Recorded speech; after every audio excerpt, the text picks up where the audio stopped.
क्या हुआ? मौत को इतना नजदीक देखने से पांव कांपने लगे। एसीपी आज तक अपनी मौत को अपनी हथेली पर लेकर ही चला है, समझे? मौत से कभी डरा नहीं है वो। इतनी बड़ी बड़ी बातें हैं, अब बातों का वक्त नहीं है, अब एक्शन का वक्त है। कूदो एसीपी, छलांग लगाओ। 1 मिनट,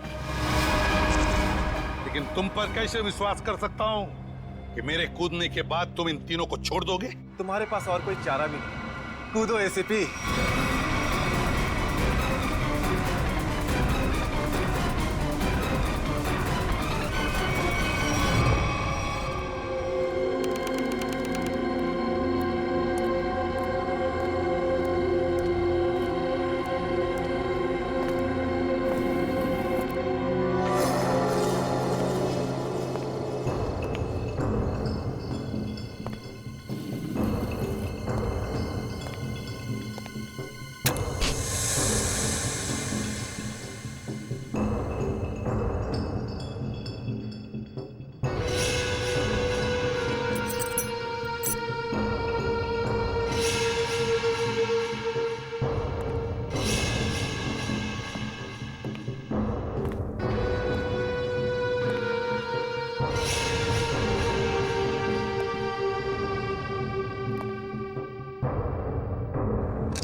ये शो देखते वक्त तो पेट के दर्द की दवा साथ में रखनी चाहिए। हंसते हंसते पेट दर्द हो गया।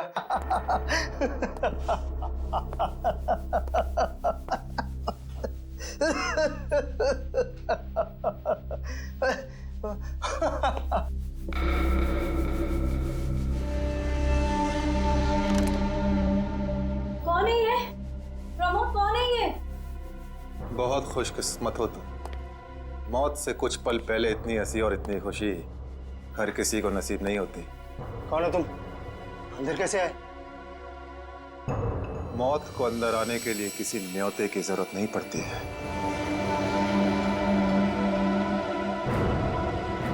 ये क्या कर रहे हो? मैंने क्या बिगाड़ा तुम्हारा? तो रुक जरा, पुलिस को। Happy birthday Tarika. Thank you Shreya. Thank you. Many happy returns of the day. Thank you Siddharth. बहुत खूबसूरत फूल है। श्रेया की चॉइस है। हाँ वो तो है, श्रेया की चॉइस तो कभी गलत हो ही नहीं सकती। हाय सिद्धार्थ। हेलो। हाय श्रेया। हाय पूर्वी। काफी देर कर दी आने में। थोड़ा ट्रैफिक मिल गया रास्ते में। अरे फ्रेडी सर, ये गपागप खा रहे हो? आप तो बोले थे डाइटिंग कर रहे हो। डाइटिंग ही तो कर रहा हूँ। इसके पहले तो मैं 5-5 प्लेटें एक साथ खा जाता था। क्या बात कर रहे हो? हमारे प्लान पे तो पानी फिर गया अभिजीत। अरे ऐसे कैसे? कुछ ना कुछ तो करूंगा मैं। कैसे? हृदय, हाँ उस कमरे में तुम्हारा कोई वेट कर रहा है। मेरा वेट कर रहा है? हाँ। कौन? तुम जाओ तो सही। अरे जाओ।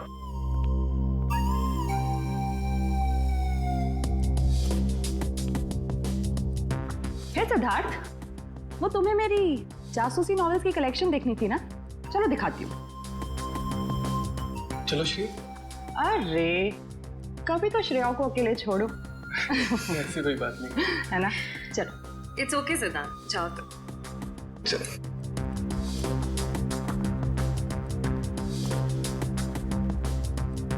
अरे श्रेया तुम यहाँ, वहाँ कमरे में कोई तुम्हारा वेट कर रहा है। कौन? अरे जाओ देखो तो सही। अरे sir,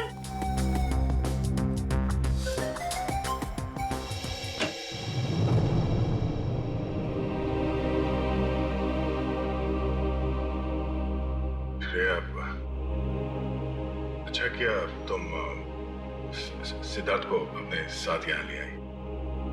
I am very sorry. उस दिन मैंने आपके साथ बहुत बुरा बिहेव किया था।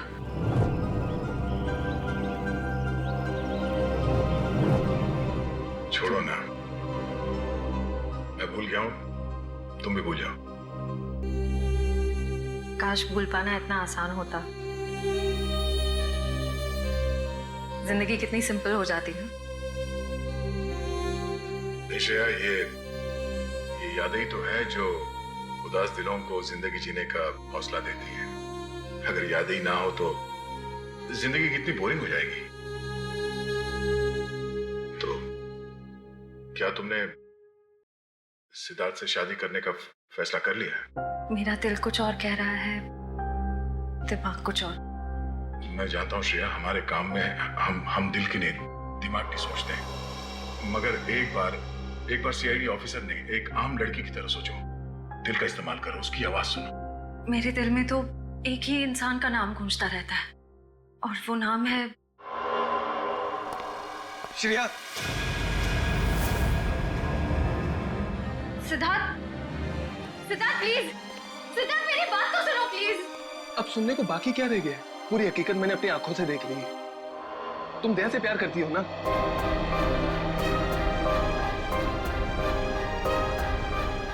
सिद्धार्थ, मैं इस बारे में तुमसे बात करने वाली थी। क्यों नहीं? सिद्धार्थ, काम इतना होता है, मौका ही नहीं मिला मुझे। मौका नहीं मिला? I just can't believe I heard that. Siddharth please मेरी बात तो सुनो। ये इतना आसान नहीं हो के। अपने आपको मेरी जगह रखकर तो सोचो, फिर पता चलेगा मैं किस अग्नि परीक्षा से गुजर रही हूँ।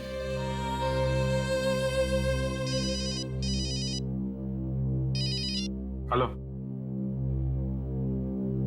कौन? सर, दोनों पति पत्नी थे, प्रमोद और शांति। सर, हमने कभी सपने में भी नहीं सोचा था कि हमारे होटल में ऐसा कुछ होगा। एक मिनट, आप बाहर खड़े रहिए।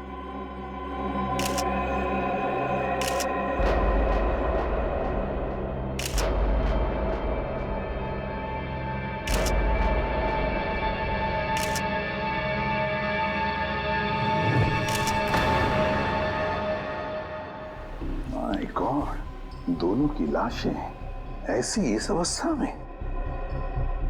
सर, इतने सारे केस सॉल्व किए लेकिन इस तरह का केस कभी नहीं देखा। सर, लगता है ये दोनों खूनी से विनती कर रहे थे कि वो इन्हें छोड़ दे, मगर खूनी ने जरा भी दया नहीं दिखाई। नहीं फ्रेडी, लगता है खूनी ने पहले इन दोनों को मारा और फिर यहाँ लाकर बिठा दिया, हाथ पैर बांध दिए। जिस तरह से इन दोनों को बिठाया कुर्सी में, लगता है खूनी हमसे कुछ कहना चाहता है। ये देखो, कम से कम 6-7 वार तो किए इस बेचारी पर। ऐसे इतनी बेरहमी से मारा है जैसे ये खूनी कोई सिर फिरा हो या फिर बदले की आग में ये सब किया है उसने। My God. सर, इस प्रमोद की पीठ पे भी वार किया गया है।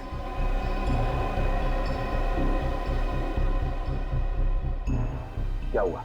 सर, इसकी सांसें चल रही है, जिंदा ही। प्रमोद जिंदा है? तो जल्दी से इसे हॉस्पिटल ले जाओ, इसका जिंदा रहना बहुत जरूरी है। संभाल के। चल। आजा।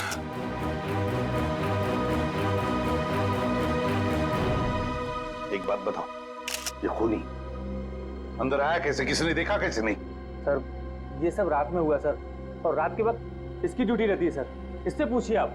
कैसे हुआ ये सब? सर, कुछ देर के लिए मेरी आंख लगी थी रिसेप्शन डेस्क के ऊपर। तुम्हें शर्म नहीं आती ये कहते हुए कि तुम्हारी आंख लगी थी ड्यूटी पर? Sorry sir. एक बात बताओ, ये दोनों प्रमोद और शांति कब से रह रहे तुम्हारी होटल में? सर, पिछले 6 दिनों से रह रहे थे और आगे भी 1 महीने रहने का प्लान था सर। क्यों, कुछ बताया इन्होंने? सर, प्रमोद जी की नई नौकरी लगी थी, नासिक से इस शहर में नए आए थे, उन्हें अपना घर नहीं मिला, इसीलिए होटल में रह रहे थे सर। ठीक है, जाओ। पंच, प्रमोद और शांति, इन दोनों की पूरी जानकारी चाहिए मुझे।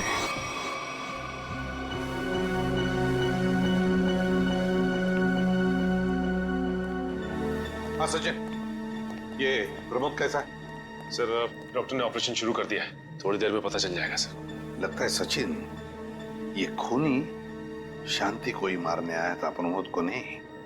देखो ना, उसने प्रमोद पर सिर्फ एक ही वार किया और फिर देखा तक नहीं कि वो जिंदा है या मर गया।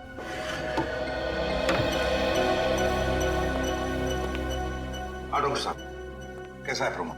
हमने प्रमोद को बचा तो लिया है, मगर मगर क्या?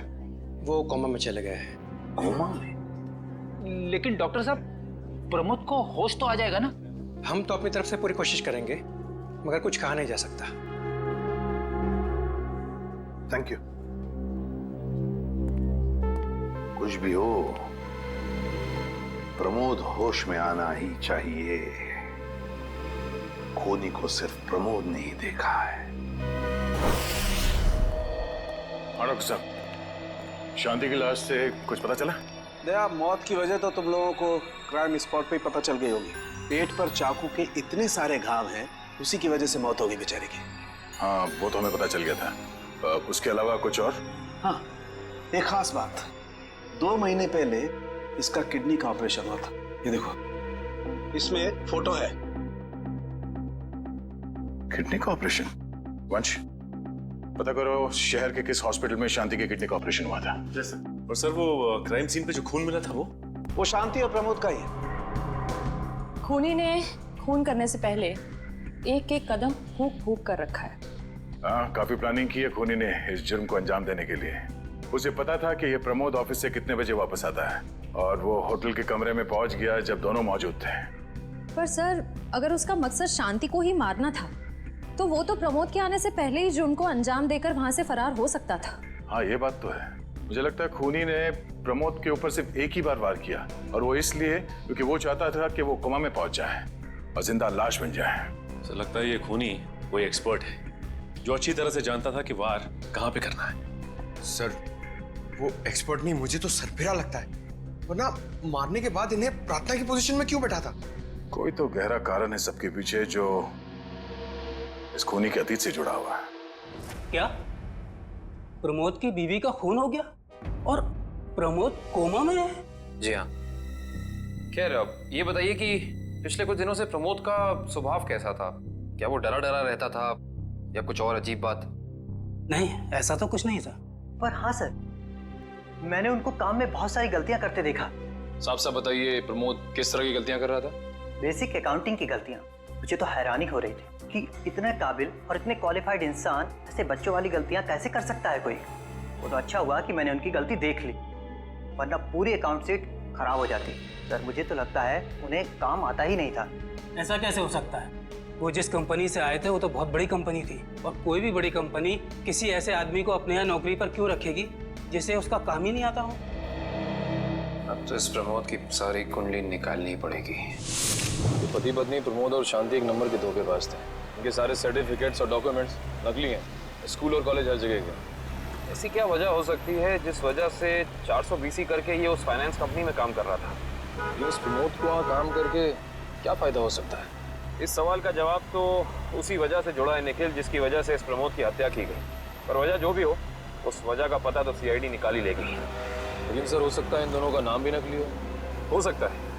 ऐसा भी हो सकता है कि ये दोनों असली प्रमोद और शांति हो ही ना, बल्कि कोई बहरूपिये हों जिन्होंने उन दोनों की जगह ले ली हो सकता है। एक सेकंड। हेलो, हाँ बोल रहा हूँ।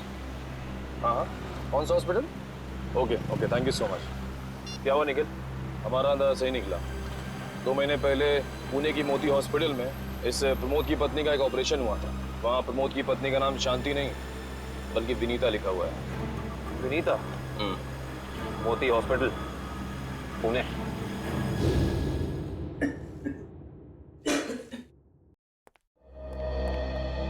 एक्सक्यूज मी, एक वक्त पे सिर्फ एक ही मरीज अंदर आएगा? हम लोग CID से। CID? मगर यहाँ मुजरिम कौन है? इसी की तलाश है हमें। एक्चुअली आपके हॉस्पिटल में 2 महीने पहले एक ऑपरेशन हुआ था, उसी के बारे में कुछ जानकारी चाहिए हमें। किसका ऑपरेशन? ये दोनों आपकी हॉस्पिटल में आए थे? ये तो मिसेस विनीता कुमार हैं। हाँ, मिसेस विनीता कुमार। और ये इनके पति, इनकी मौत हो गई? जी हाँ, विनीता कुमार का खून हो चुका है और उनके पति प्रमोद अब कोमा में है। डॉक्टर, ये बताइए कि मिसेस विनीता कुमार ने किडनी का ऑपरेशन कराया था ना? जी हाँ। हम उसके मेडिकल रिपोर्ट्स देख सकते हैं? यहाँ पे तो पति का नाम त्रिलोक कुमार लिखा है। मतलब त्रिलोक बन गया प्रमोद और विनीता बन गई शांति। इस पेपर में उनके घर का एड्रेस लिखा हुआ है। चल के पता करें, शायद कुछ पता चल जाए। नहीं निखिल, कोई फायदा नहीं होगा। इनकी पहचानों की तरह इनका एड्रेस भी नकली होगा, देखना। हाँ, हमने इन्हें ऑपरेशन के कुछ रिपोर्ट्स कोरियर की थी, मगर वो कोरियर वापस आ गए थे।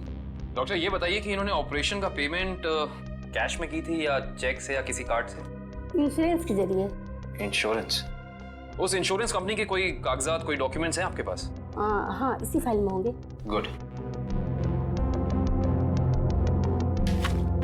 और सभी खाते अच्छी तरह से बंद हो जाने चाहिए। कल शाम 5 बजे तक ऑडिटर आ जाएगा। हो जाएगा सर। कभी सपने में भी नहीं सोचा था कि हमारी कंपनी का अंत इतना बुरा होगा। ये किस अंत की बात कर रहे हैं आप लोग? जरा विस्तार से समझाइए। अगर आप अपने पैसे वापस लेने आए हैं तो भूल जाइए, क्योंकि जब तक अदालत अपना फैसला नहीं सुना देती तब तक हम किसी के रुपए वापस नहीं कर पाएंगे। पैसे वापस लेने नहीं, इंसाफ करने आए हैं। हम लोग सीआईडी से हैं। ओह, तो हमारी शिकायत सीआईडी वालों तक भी पहुंच गई है। शिकायत? ऐसा क्या कर दिया आपकी इस कंपनी ने? हमारी कंपनी ने नहीं, उस त्रिलोक ने आसमान की तरफ प्रगति करती हुई हमारी कंपनी के नाम को रातों रात मिट्टी में मिला दिया और हमें दिवालिया कर दिया उसने। त्रिलोक? एक सेकंड, आप इस त्रिलोक की बात तो नहीं कर रहे? हाँ हाँ, यही तो है वो। पर इसे क्या हुआ? किसी ने इसकी जान लेने की कोशिश की है। फिलहाल ये कोमा में। ये तो होना ही था, इतने लोगों को जो धोखा दिया इसने। किस धोखे की बात कर रहे हैं? हमारी कंपनी के क्लाइंट्स को झूठे सपने दिखाकर कहा कि सबके पैसे एक ही महीने में 2 गुना कर दूंगा, पर सबके पैसे बटोरकर 9 तो 11 हो गया वो। और क्लाइंट हमारी कंपनी से पैसे वापस मांग रहे हैं। बैंकक्रप्ट हो गया। इतने सालों से कंपनी की बनी बनाई इज्जत मिट्टी में मिल गई। खोए हुए पैसे और खोई हुई इज्जत तो फिर से कमाई जा सकती है, पर खोई हुई जान तो वापस नहीं आ सकती ना। क्या त्रिलोक ने किसी की जान भी ली है? हाँ, हमारी कंपनी के सीईओ अनुज जी, जो कि सदमे को बर्दाश्त नहीं कर पाए और दिल का दौरा पड़ने से उनकी मौत हो गई। कहीं ये सारा हमला अनुज जी का कोई करीबी तो नहीं कर रहा है? अनुज जी की मौत का बदला लेने के लिए? हो सकता है। अनुज जी के परिवार में कौन कौन है? उनकी पत्नी सुधा, जो कि अभी सदमे में है, और उनका बेटा विक्की। विक्की? इस विक्की का फोन नंबर दीजिए जरा। विक्की के फोन का सिग्नल यहीं आसपास बता रहा है। होगी।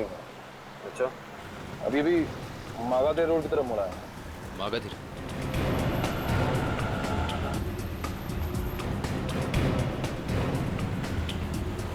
देखो सिग्नल में कुछ पता चला? एक मिनट में। क्या हुआ? इस विक्की के फोन का सिग्नल यहीं आसपास बता रहा है। कहीं विक्की इस बाइक पे तो नहीं? हाँ सर, हो सकता है ये विक्की है। चेक करते हैं।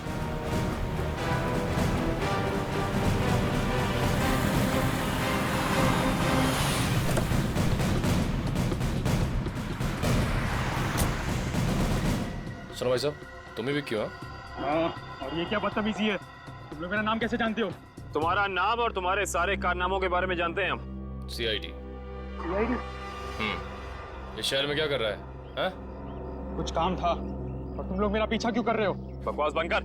दो खून करके भाग रहा हो, कह रहा है सीआईडी पीछा क्यों कर रही है? मैंने कोई खून नहीं किया है। अच्छा, त्रिलोक और विनीता का खून नहीं किया तुमने? What?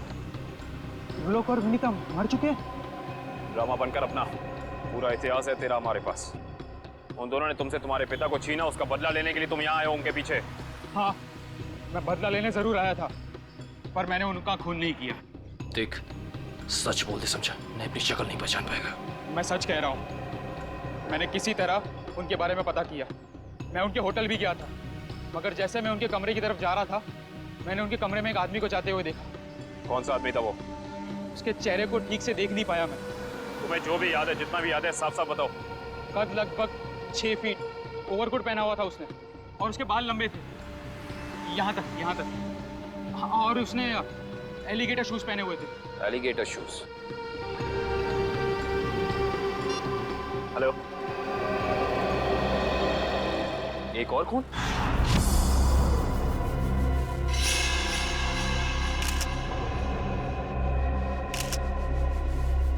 लाश ऐसे अजीब ढंग से क्यों बैठा है?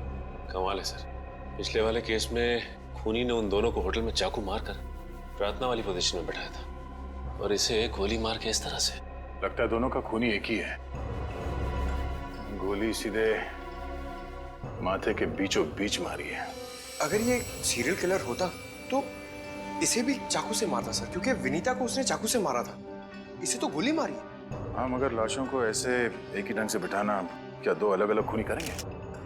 मुझे लगता है दोनों का खून ही एक ही है, और जिस वक्त इस तिग्मांशु का खून हुआ लगता है खाना खाने ही वाला था।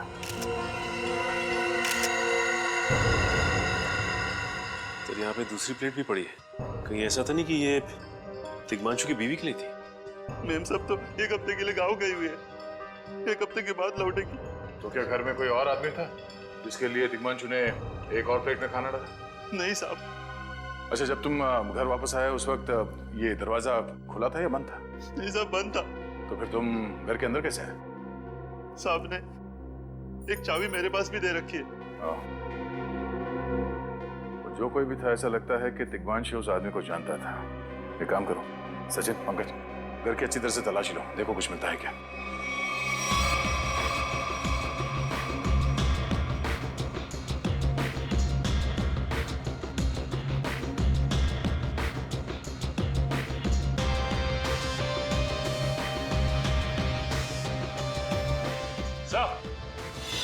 हाँ सचिन, हाँ सचिन, ये देखिए सर, यहाँ से शीशा निकाला गया है, चिटकनी खोली गई है, तो यहाँ से बाहर जाने का रास्ता भी है। मतलब कोई अंदर यहाँ इस खिड़की से आया था? लेकिन इस घर में तो सेफ्टी अलार्म भी है सर। अगर यहाँ से कोई अंदर आया है तो सेफ्टी अलार्म बजना चाहिए था, और सिक्योरिटी गार्ड को भी अंदर आना चाहिए था। अब इसका जवाब तो सिक्योरिटी गार्ड ही देगा।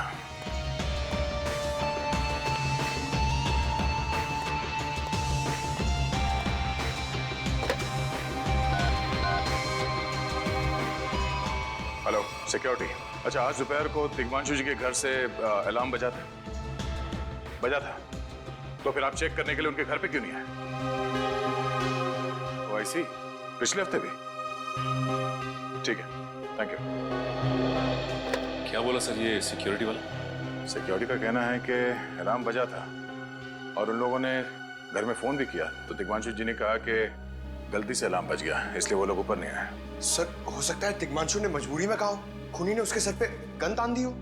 कुछ कह नहीं सकते, बात करते वक्त अगर थोड़ी सी भी टेंशन हो आवाज में तो ये सिक्योरिटी वाले तुरंत भाप लेते हैं। दरअसल पिछले हफ्ते भी तिग्मांशु के घर से अलार्म बजा था, और जब सिक्योरिटी वालों ने फोन किया था तो तिग्मांशु ने यही कहा था कि गलती से बच गया। सर ये खूनी काफी चालाक लगता है, खेल खेल रहा है। देखते हैं, जरा देखो इस घर में कुछ और मिलता है क्या। खूनी ने कोई ना कोई सुराग जरूर छोड़ा होगा, चेक करो।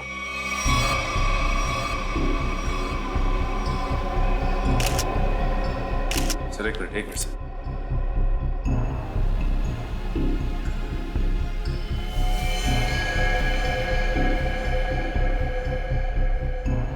ये देखिए सर, खून। ये खून यहाँ कैसे? कहीं खूनी का तो नहीं है खून? ये तो डॉक्टर सालों के ही बताएंगे। वो खून किसका है ये अभी पता चल जाएगा, तारिक आती होगी रिपोर्ट लेकर के। डॉक्टर साहब, इस तिग्मांशु के बारे में कुछ और पता चला? हाँ। वो कैसे? इसे गोली मारने से पहले बेहोश किया गया था। क्या? इसे बेहोश किया था? इसके खून में मुझे एक खास किस्म की दवाई के अंश मिले जो अक्सर इंसान को बेहोश करने के लिए दी जाती है, और वो दवाई इसे इंजेक्शन के जरिए दी गई थी। ये देखो सर, बहुत ही अजीब बात है। अगर खूनी इसे मारना चाहता था तो सीधा गोली मारकर इसका काम तमाम कर सकता था, फिर ये जहर की दवाई क्यों दी होगी? और सर एक और बात पता चली, तिग्मांशु जिस हालात में हमें मरा हुआ मिला था वो एंशिएंट कल्चर के हिसाब से प्रार्थना करने की पोजीशन, खाना खाने से पहले। तो फिर तो शांति और तिग्मांशु दोनों का खूनी एक ही आदमी है। ये खूनी के लिए ये हत्याएं जुर्म नहीं, एक जश्न है। इसीलिए उसने टेबल पे ये प्लेटें सजाई, उसमें खाना रखा, एक अपने लिए और एक तिग्मांशु के लिए। और सर, तिग्मांशु को प्रार्थना की पोजीशन में बैठा के उसने गोली मार दी। सर मैंने कहा था ना, ये खूनी एकदम सरफिरा है सर। हाँ सर, लगता है ये खूनी अपने आप को बहुत शक्तिशाली महसूस करता है। जिस वक्त इन सब की गर्दनें झुकी होती हैं उसके सामने, उसे आनंद आता है। नहीं सचिन, खूनी का मकसद लोगों को अपने सामने झुकाना नहीं, बल्कि अपने लिए प्रार्थना करवाना था। क्या मतलब? ये रही उस खून की रिपोर्ट। ये खून ना ही तिग्मांशु का है और ना ही उसके घर वालों का। ये खून उस खूनी का ही है। खूनी का? मगर वहां तो हाथापाई के कोई निशान नहीं मिले, और उस जगह को देख के ऐसा लगा भी नहीं कि तिग्मांशु ने सेल्फ डिफेंस में खूनी के ऊपर हमला किया होगा। वो इसलिए दया क्योंकि एक खून खूनी ने अपने मुंह से थूका था। हमें इसके खून में से इसके सलाइवा के कुछ अंश भी मिले। उसकी तबीयत खराब है क्या? हाँ, वो बीमार है। उसके खून में एथिमोलाइसिन नाम की दवाई का अंश मिले हैं और उसका कीमोथेरेपी हुआ था। इसका मतलब उसे कैंसर है, ब्रेन का कैंसर, लास्ट स्टेज का ब्रेन कैंसर। इसीलिए वो लोगों से अपने लिए प्रार्थना करवा रहा है ताकि उसकी बीमारी ठीक हो जाए। हमारे क्रिमिनल डेटाबेस में चेक करो, पता करो ये कोई पुराना पापी तो नहीं है। नहीं सर, उस खूनी का हमारे क्रिमिनल डेटाबेस में कोई रिकॉर्ड नहीं है। कोई इतिहास नहीं है? नहीं सर। सर, दिग्मांशु की पूरी कुंडली निकाल के लाओ सर। प्रमोद की तरह इसकी पहचान भी नकली है। What? हाँ सर, ये देखिए, उसका असली नाम राकेश है और जिस तरह प्रमोद को 400 बीसी की आदत थी, ठीक उसी तरह राकेश भी भोली भाली लड़कियों को फंसाता था शादी के झांसे में।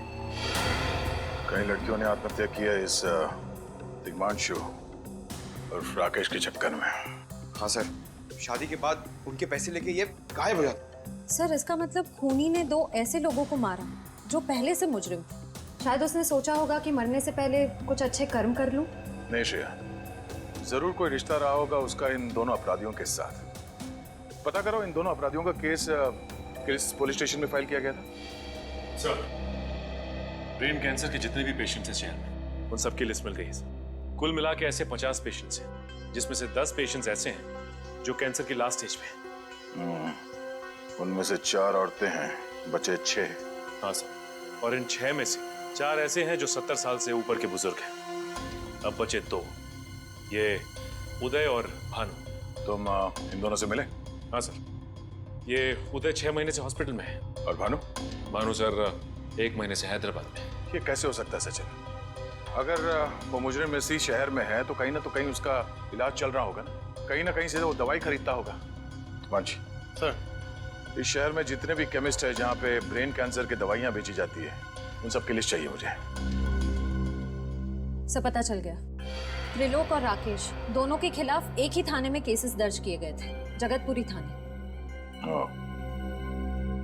इस केस का पूरा इतिहास जगतपुरी थाने से ही पता चलेगा। Excuse me. यस। आपकी दुकान पे ब्रेन कैंसर की दवाइयाँ बेची जाती हैं? जी हाँ, हमारी दुकान उन चुनिंदा दुकानों में से है जहाँ ये दवाई आपको मिलेगी। वैसे ये दवाइयाँ बहुत कम लोग खरीदते होंगे, नहीं? जी, बहुत महंगी है एक्चुअली। अच्छा, जो लोग ये दवाइयाँ खरीदते हैं उनकी लिस्ट मिल सकती है हमें?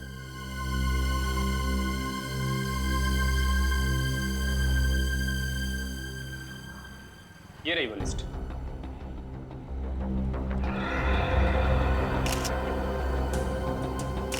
तपन, उदय और नितिन, ये तीनों लोग तो उस मरीज की लिस्ट में थे।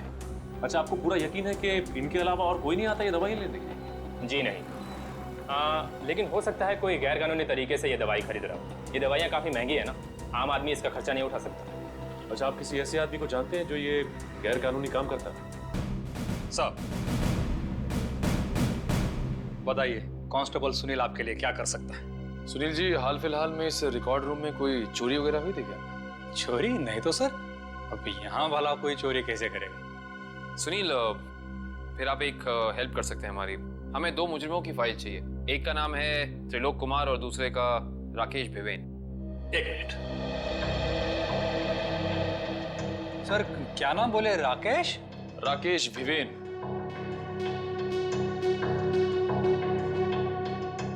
कमाल है, इसकी फाइल तो है नहीं यार। अच्छा, वो दूसरा नाम क्या बोले? त्रिलोक? त्रिलोक कुमार। इसकी भी नहीं है? दोनों की फाइल्स नहीं। हाँ सर, लेकिन यहाँ पर चोरी की तो कोई घटना नहीं घटी।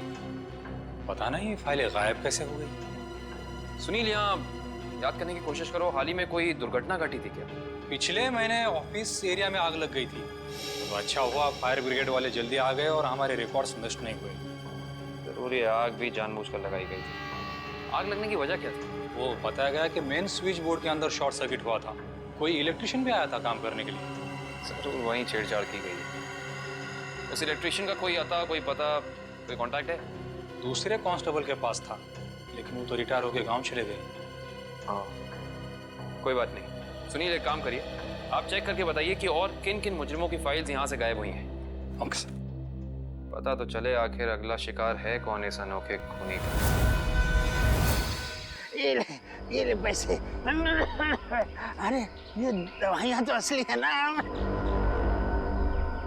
अरे अंकल जी, ये जो शक की बीमारी है ना, कैंसर से भी ज्यादा खतरनाक है। अगर आपको यकीन नहीं है कि ये दवाई असली है या नहीं, तो खुद जाकर दुकान से क्यों नहीं खरीद लेते? अरे तुम तो बुरा मान गए, मैं तो बस ऐसे ही पूछ रहा था, मेरा मतलब वो नहीं। जानते हो, इस तरह से दवाइयाँ बेचना और खरीदना दोनों गैर कानूनी है। बाकी तुम्हारा कोई फायदा नहीं है। मैंने सुना था कि सीआईडी बड़े-बड़े केस हैंडल करता है। मैं तो छोटा-मोटा चोर हूँ, जाने दो ना साहब। हाँ मिस्टर छोटे चोर, ये बताओ कि तुम्हारे पास से ये दवाइयाँ खरीदने के लिए कोई ऐसा आदमी आता था जो 6 फीट लंबा था और लंबे लंबे बाल थे उसके, और वो एलिगेटर वाले शूज पहनता था? हाँ, वही जो आगे से नुकीला होता है। हाँ, आया था चिराग। आप लोग चिराग को ढूंढ रहे हो? हाँ। कहाँ मिलेगा ये चिराग? हाँ? चिराग? लगता है चिराग घर पर नहीं है। कमरे अच्छी तरह से चेक करो, देखो कुछ मिलता है क्या। पंकज, कंप्यूटर चेक करो।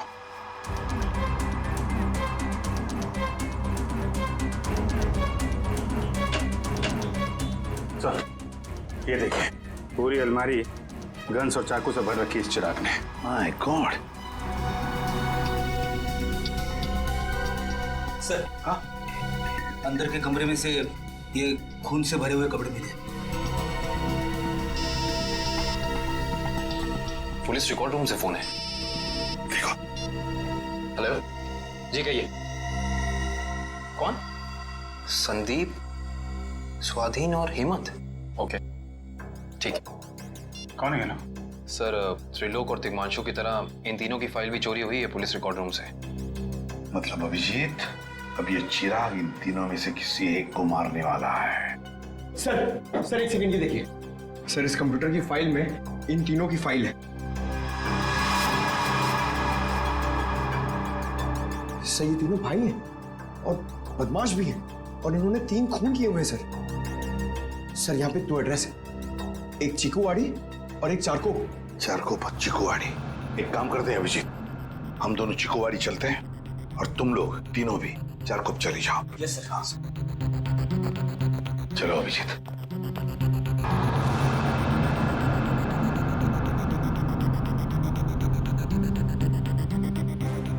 क्या हुआ सर? अभिजीत, ये पेन, ये मेरा पेन है अभिजीत। आपका पेन? यहाँ पे कैसे सर? ये पेन मैंने जग्गा को दिया था, जग्गा को। जग्गा सर? वो आपका खबरी? हाँ अभिजीत, मेरा खबरी।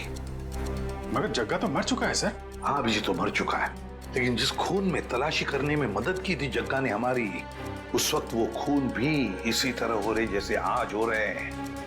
खून करने के बाद लोगों को प्रार्थना की पोजीशन में रखा जाता है। चलते हैं सर। नहीं अभिजीत, क्योंकि अभिजीत जिस तरह से वो खून किए जा रहा है, लगता है मुझे संदेशा भेज रहा है, मुझे मिलना चाहता है अकेले में।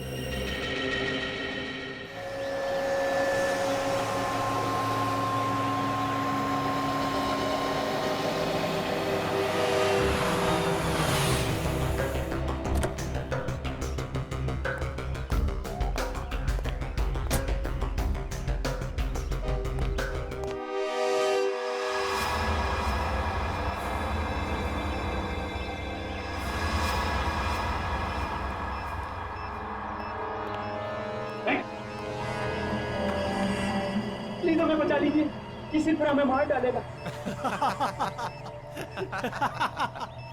घबराओ मत, मैं इसे भी प्रद्युम्न हूं, कुछ नहीं होने दूंगा तुम्हें। इनकी बातों को ज्यादा सीरियसली मत लेना। इन्हें तो झूठे वादे करने की आदत है, और इतनी बड़ी बड़ी बातें करने से पहले एसीपी जरा मेरा इंतजाम तो देख लो। बस रिमोट के इस बटन को दबाना है और ये तीनों हमेशा के लिए बूम, धरती से गायब। क्यों कर रहे हो तुम ये? क्या गलत कर रहा हूँ? हाँ बोलो। पर ये तीनों तो पैसे भी कानून से भागे हुए अपराधी है ना, तो इन्हें मारकर क्या गलत कर रहा हूँ मैं? इन्हें सजा देने का हक तुम्हारा नहीं, सिर्फ कानून का हक ही है। बस यही तो प्रॉब्लम है, जब तक तुम कानून में हो कुछ नहीं हो सकता। क्या क्या चाहते हो तुम मुझसे? पहले अपनी एक गन मुझे दो एसीपी, मुझे अपनी गन दो, वरना मैं ये रिमोट दबा दूंगा। एसीपी, मैं 3 तक गिनूंगा। 1 2 बेटी नहीं।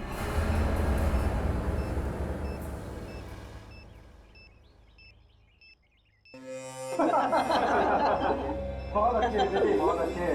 तो तुम जानना चाहते थे ना कि मैं तुमसे नफरत क्यों करता हूँ? हाँ। जग्गा खबरी का नाम ध्यान है? याद है मुझे। मैं उन्हीं का बेटा हूँ। पता चल चुका था मुझे। एसीपी, तुमने मेरे पिताजी से वादा किया था ना कि तुम उनका बाल भी बाका नहीं होने दोगे। फिर क्यों नहीं बचा सके उन्हें? बोलो। देखो चिराग, तुम्हारे पिताजी की मौत का बोझ आज भी मेरे दिल पर है। बंद करो ये तुम्हारा नाटक। उस वक्त कहाँ थे तुम जब मेरे पिताजी की मौत के बाद मैं और मेरी माँ दर दर की ठोकरें खा रही थी? खाने के पैसे तक नहीं थे हमारे पास। तो तुम मेरे पास चले आते, मैं कुछ मदद कर सकता था तुम्हारी। क्या कर लेते तुम? हाँ, सिवाय झूठे वादों के। तुम्हें पता है एसीपी, मुझे कैंसर है, आखिरी स्टेज। और ये इसीलिए क्योंकि मेरी माँ के पास पैसे नहीं थे मेरे इलाज के लिए। मैं तुम्हारा दुख समझ सकता हूँ चिराग, तुम्हारी तकलीफ समझ सकता हूँ, मगर इन तीनों ने क्या बिगाड़ा है तुम्हारा? तुम इन तीनों की जान बचाना चाहते हो? हाँ। तो तुम्हें अपनी बलि देनी होगी। क्या मतलब? मतलब तुम इस बिल्डिंग से छलांग लगानी होगी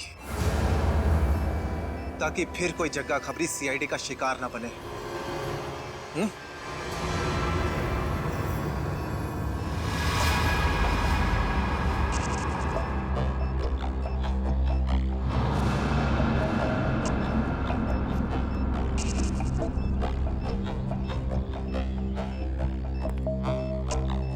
ठीक है, मंजूर है।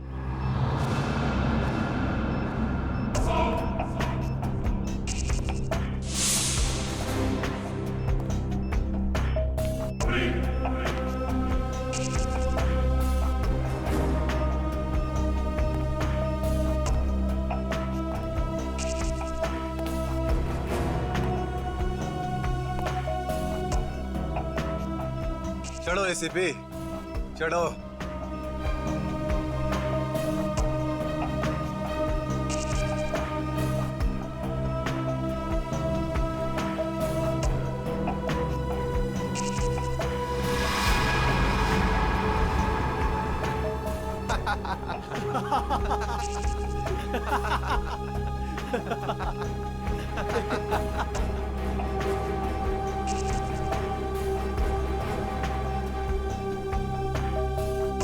ऊपर जाकर मेरे पिताजी से माफी जरूर मांग लेना। क्या हुआ? मौत को इतना नजदीक देखने से पांव कांपने लगे? एसीपी आज तक अपनी मौत को अपनी हथेली पर लेकर ही चला है, समझे? मौत से कभी डरा नहीं है वो। इतनी बड़ी बड़ी बातें, अब बातों का वक्त नहीं है, अब एक्शन का वक्त है। कूदो एसीपी, छलांग लगाओ और अपनी ये बेहतरीन जिंदगी को अलविदा कह दो। चलो। एक मिनट, मैं जरूर कूदूंगा, लेकिन तुम पर कैसे विश्वास कर सकता हूं कि मेरे कूदने के बाद तुम इन तीनों को छोड़ दोगे? तुम्हारे पास और कोई चारा भी नहीं है। कूदो एसीपी, वरना मैं इस रिमोट का बटन दबा दूंगा।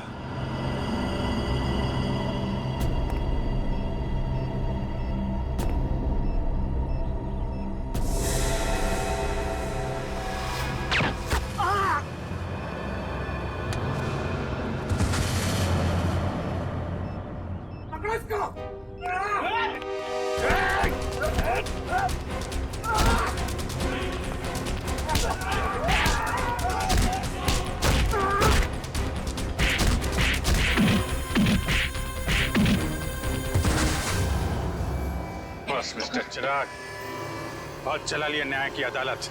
सीआईडी का काम सीआईडी को सौंप दो। रेडी? पंकज, उन तीनों के शरीर से बॉम्ब हटा दो, संभाल के। और तुम मेरे दोस्त, मेरा खबरी जग्गा के बेटे लगते ही नहीं। उस बेचारे ने तो अपनी जान कुर्बान की हमारी मदद करने में, कानून की मदद करने में, मगर तुम, लानत है तुम पर, जैसे घटिया काम करने निकले थे। दो खून किए तुमने, तुम्हें तो शायद फांसी ही होगी।